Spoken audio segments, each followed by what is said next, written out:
up? It's called your boy Jesimein. Today, I'm about to clarify and bring some clarity to build making in the Division 2. So, obviously, I don't have access to all the information. I mean, brand sets and all that stuff. We don't have that, but people have been asking me for clarity because they don't understand how build making is going to work in this game. So, I'm kind of going to just freestyle, go through the build, and explain everything that I've came across and what I've grown to understand within this open beta. So, without further ado, let's get into it. So, obviously, first things first.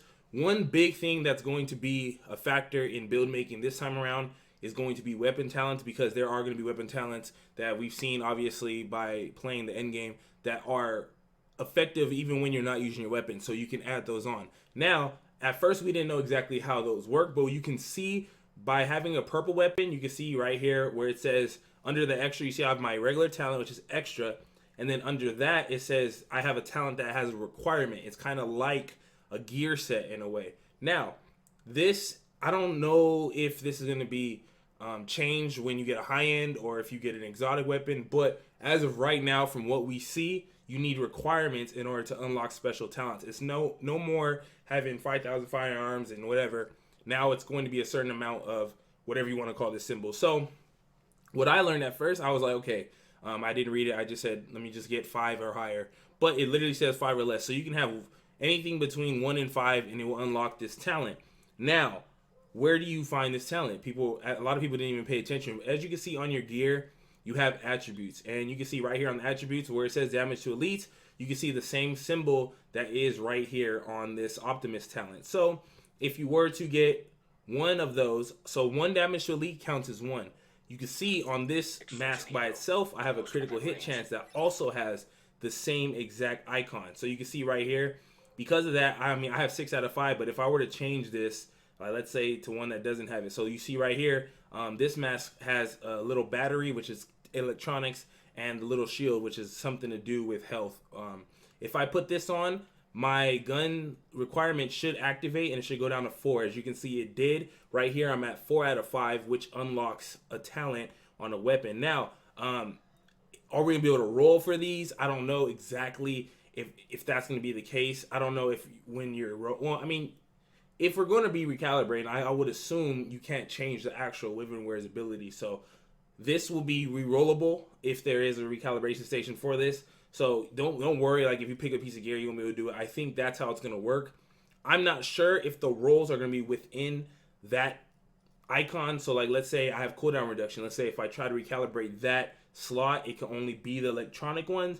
I don't know, but as far as I can see, so you're going to have a lot more flexibility when you're unlocking talent. So just like I said, just so you guys can see right here where it says 4 out of 5, and which is since I have 5 or less, it activates if I take this mask off, which doesn't have them, and add one that puts me over the limit. So I put these 2, it's going to go back up to 6, and I don't have the talent. So that's just base 1. So weapons are going to be super important, because if we find abilities that are extremely powerful, that are things that you don't even have to use, like let's say you find a tar that has an ability where even if it's holstered, it gives you health. I don't know. Just whatever we come across, you're going to want to have those activated. You can see right here, I have my Ranger talent activated because I only have 2 batteries out of 4. So step 1, weapons, put at. Everything else is pretty much, it's free.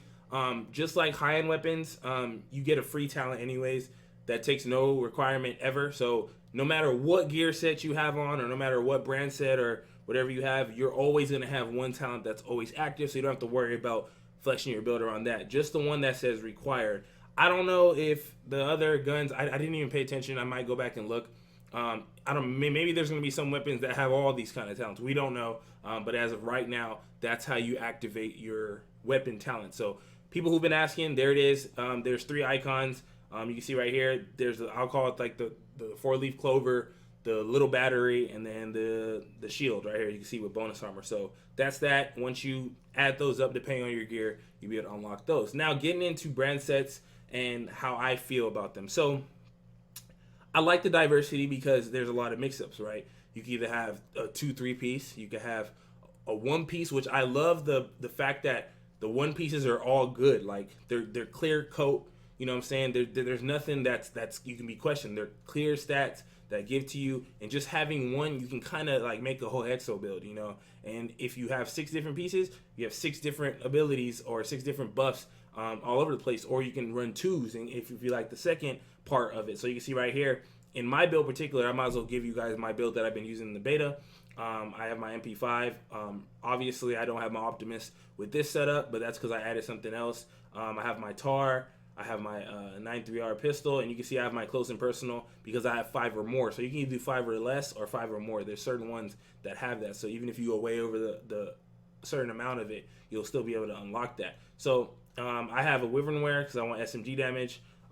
You can see my little attributes. I have skill power because I did want to use a Seeker to see how strong I can get it. Bonus armor on it, which is really good. Some crit hit damage on that as well. I have cooldown reduction and skill power because I actually want to create as close to a 1.7 build as possible where you have everything. So you can see I have destructive on here, which is 20% explosive damage, plus I have the cooldown reduction, plus I have 14% headshot damage, plus the skill power, and you can see I have SMG damage on these gloves. Being that these two are the same, it unlocks my second skill power. I have another Wyvern. I have a Wyvern wear right here that gives me crit damage, which I love. Always try to run a Wyvern wear because that 7% crit damage is a lot actually. I have crit hit damage on here, so you see I have 11 crit hit damage just on this piece alone. Health on kill, and I have these China Light Industries that give me explosive damage. And this is why I said I love that you can put one instead of having to put multiple things to get the best benefits. You see it's shotgun damage and cooldown reduction. I get my favorite one, which is explosive damage, just by having one piece, and it works out fine because I get to mix and match how I want. And I also have skill power plus empowered, which is another 10% skill power on top, which brings me to a nice healthy amount of skill power. So that's just my build. Just want to throw that out there. But getting into how I think you should build. Okay, this may be an unpopular opinion, and it may feel like I'm kind of limiting you in some way. But honestly, as far as I see, and I can only go by my own experience as a build maker in Division, and my experience in Division, and what I've experienced in the beta, you're going to want to focus on something. You don't, even though I try to dip in and everything, I feel like being that the DPS is so high in this game, naturally, you can have no buffs whatsoever on a weapon, and once the armor's off, the weapon's still going to shred anyway. So knowing that, I feel like if the most optimal builds are going to be based around utility and based around specializing in one certain weapon. For example, like you have Wids. Wids has spec'd in fully into his marksman rifle, which makes it, I mean, he's obviously going to be probably a glass cannon depending on his rolls, but he's going to one-shot with it completely because he put every single thing into that. If you want to be a skill person, we can't really dive into skill build yet because we don't have access to all of them. We don't know what's the strongest. As of right now, the Secret Mine is still the strongest. I mean, without a doubt, it does work for you. It rips off armor or it finishes kills. So that's why I kind of like said, okay, even though I know the Secret Mine's that strong, maybe I'll put a little more into it, which is why I got the skill power right here. Cooldown reduction to get it faster, skill power right here, and another explosive damage right here with destructive. So also destructive is no more ripping off armor. It's not an armor destroyer anymore. It's now explosive damage. Just put that out there. So as far as build making, what you want to do is, first of all, you want to find your flavor of what you're going for. What kind of position you trying to play? Are you going to build it on your sub? You're going to build it on your AR? You know what I'm saying? I mean, you can't really.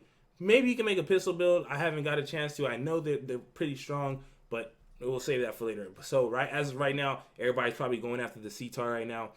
There's a gear set that gives you 10% assault damage, and you kind of want to play around assault damage, crit damage, crit chance, and optimal range and all those stuff, because attachments make it kind of hard to do anything in this game as of right now, because you don't want to lose.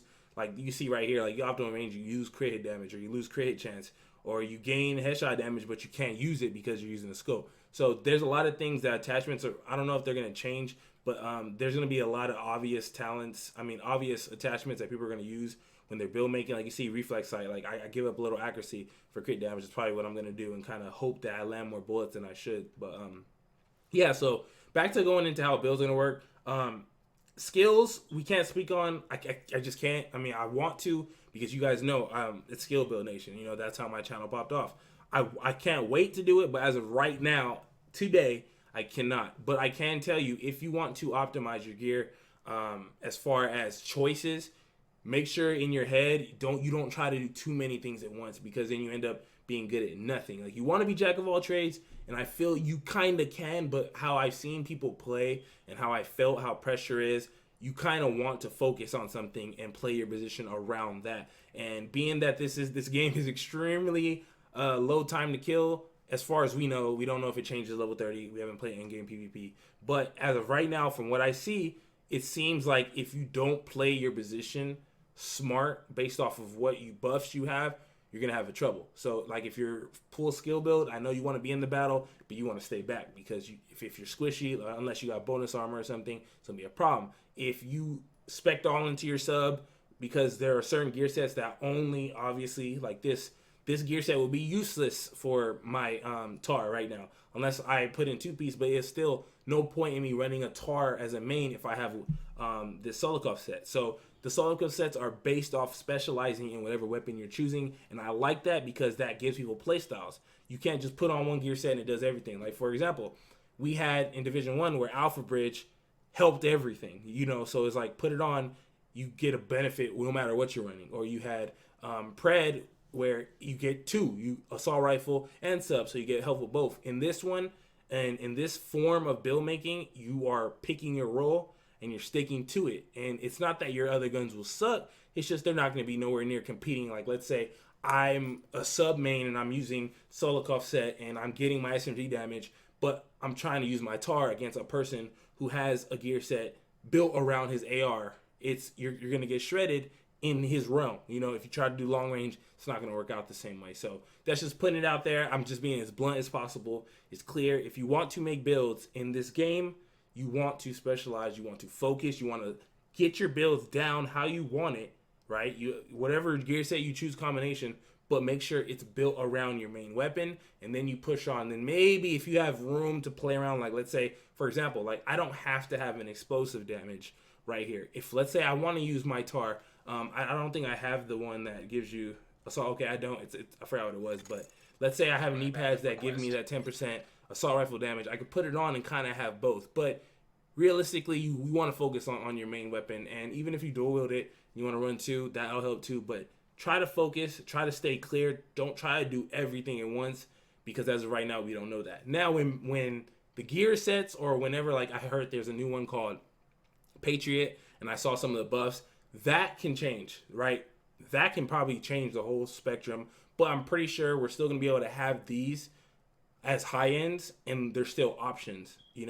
Gear sets, you're probably going to commit to one thing, and you're probably going to have a position, and you're going to have to focus on that the same way you do with this. You just have a little more freedom with these brand sets because you kind of get to mix and match like the Hexo meta. So that's pretty much my whole understanding of it. I know a lot of people want like the best build. As of right now, there is no best build. I'm sorry. If you saw a video that somebody's saying this is the absolute best build, 1, we're level 8. 2, we don't have access to all the skills. 3, we're not even close to endgame, so we don't understand how specializations are going to go into, how the skill tree is going to go into. So don't look for that right now. And plus, the beta is going to end tomorrow, so don't spec into it. Use this video as like a theory craft, and like, okay, now I'm gonna kind of have this in my head, so when I'm building in the future, when the game launches, I'll be able to have a direct, okay, I love subs, so I'm gonna go after the Solikov set and build around crit damage and crit chance. Instead of me trying to do everything all at once, I'm gonna have a build set for subs when I feel like playing up close and personal. If I see the fights getting long range and I die, I'm gonna put on my marksman build, and it's okay to change roles because this game allows you to. So that's pretty much it, you guys. It's as much as I want to just give a freaking open book of the true facts of how to maximize your build and all this. There's not much we could work with, and as you can see, like we don't even have talents to complement the build. So when you're level 30 and you do that skill tree, that's going to be our perks and talents. So only when we get to that actual running, like when we get to see that screen and work on it, will you be able to deliver and really understand how builds work. But as far as brand sets, it's pretty much self-explanatory. Like I said, everything in this video should give you full clarity of what to expect when you're building in the actual launch of the game. So that's pretty much it, you guys. Other tips I can give you, I guess I might as well give you some quick tips. The C-TAR is the best assault rifle that I know of, okay? Plain and simply, it's not even that it's purple. I just feel the C-TAR is real good. 60% mag, it's bodying people. And I'm pretty sure most of you guys know it by now. And as far as subs, I'm going to go with the MP5 and maybe the MPX. Other weapons, LMGs are okay. They're really good, but they're okay right now because I didn't really get the spec into LMG build, so I can't really say. But I know LMGs are actually really powerful. That 7% damage out of cover really works, but it also goes against it because a lot more people are fighting in cover. Rifles, extremely powerful. I'm just going to stop it right there. Rifles are extremely powerful. Just wait on it. I just wait on it. That's all I'm going to say. Shotguns, we know shotguns are still strong. I don't even have a shotgun. I deleted it because I was probably irritated the fact that even seeing it. Yeah, and that's pretty much it, you guys. And as far as pistols, pistols are really good. Pistols are really good finishers. If somebody's running out of armor and you're trying to reload, don't switch to that pistol and you can end them. Simple as that. So it's pretty much it. I'm probably rambling at this point, but I'm trying to catch everything before I end this because a lot of people are kind of lost at the idea. But also, if you press start and you go here, you can see your stat sheet and it shows your gear talent and it shows you everything you have all in one screen. I know a lot of people were looking for this. You can kind of see everything right here and it's pretty dope. So as you can see, I have my 10% skill cooldown reduction. I'm sorry, I'm tripping over my words. And it shows everything, which is going to be real cool because when I do build videos, I'm going to make sure I show this screen because it does show all the active talents and everything. So that's pretty cool. It shows all your weapon talents. It shows our gear talents. So if you want to get the most out of it, obviously you want to fill all these slots with something. I don't even know what hazard protection is. Somebody in the comments let me know what that is. I don't even know what that is. Is that like resistance to fire or something? I don't know, but that's pretty much it. I said that for like 4 times. Let me know what you guys think below. This is my build. This is my jack of all trades build based around my SMG and my Seeker, and it works phenomenal. I've been going off with it. Yeah, so I'm hyped for the game, and yeah. Let me know what y'all think. Let me know what your guys' builds are. Let me know if you think my build's trash. Hit me up. Let me know. So it's been real. Appreciate y'all. Hopefully you guys go out there and start theory crafting for the last few hours if you watch this video, and you have at least put this in your mind before you play the actual game, so you're not trying to figure it out while you're going straight towards your goal. At least you have this in mind. You focus, so when you pick up something, you're like, okay, I see that this can be plugged in here, and you have a good build. So that's how you dissect builds in the open beta from the information that we got. And yeah, I love y'all. Appreciate y'all. Thank y'all for watching. Your boy is out.